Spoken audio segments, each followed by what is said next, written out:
India's participation in its first ever FIFA World Cup came to an end on Thursday, but what lies ahead might just be far more important. It was not quite the send-off everyone had in mind. After starting with a whimper and then simmering into something extraordinary in the middle, India ultimately fizzled out of the FIFA Under-17 World Cup. Not without resounding memories though, for the night of October 9 will forever remain etched in the memories of sports lovers throughout the country. The expectations of one and all at the Jawaharlal Nehru Stadium on that famous night was burgeoned instantly when Jeakson Singh rose above 1-all to head home a late corner. A hint of those expectations were on display en route to the stadium. Tricolours were out in greater numbers, and there were many more vendors making a living off painting the Indian flag on fans' faces than previous match days. While Lewis Norton's boys had played their hearts out on Monday night, it had ultimately not been enough. A similar resistance and grit would have been required for their face-off with Ghana, who have been exciting to watch with the ball all tournament long, but seem to have forgotten their finishing boots back at home. Everyone who came into the stadium on Friday came in with that knowledge, and even the press box was generally subdued after reveling in Jeakson Singh's historic goal the other night.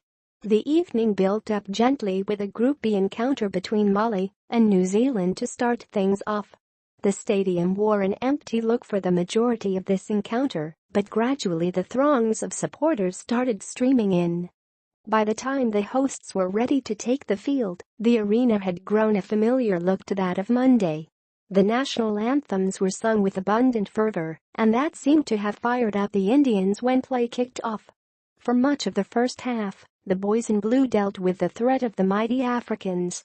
Once again the crowd lent its voice in full flow, and every defensive tackle or goalkeeper save was met with resounding cheers.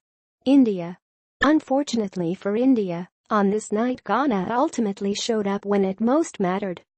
Having scored just a solitary goal so far in the tournament, the Africans banged in 4 in the match. India's resistance had been broken towards the end of the first period, and for much of the second, they looked completely out of sorts. All the build-up and preparation for 2 years had led up to this World Cup, and on Friday night it was all over. India had dreamt of a World Cup participation for long, and it would now live to see that day. It might not have been the most poignant of ends to its maiden campaign, but through the 1 week, the seeds of a brighter and more optimistic future might well have been sown.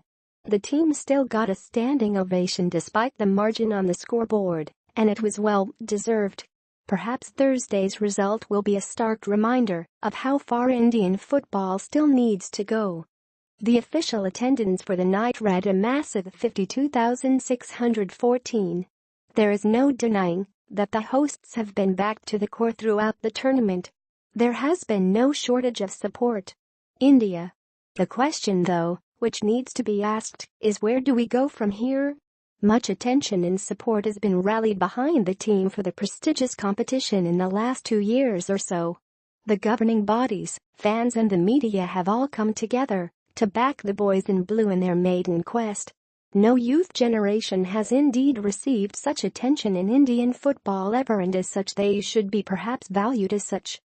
One can hope that the 8th continues to invest in this current bunch for the best part of the next decade. Once the World Cup is over, the current level of attention and hype will probably fade, and so will the headlines they generate. It is important that those 21 boys are not forgotten. In fact, it is highly imperative that the flame they have ignited is never allowed to extinguish. Article continues below. The massive efforts in the past 2 years notwithstanding, the real work probably begins now.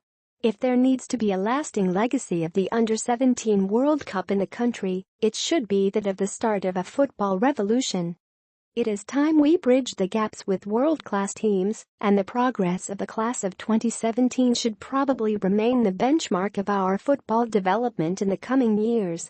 The World Cup for India might be over, but the show is just starting.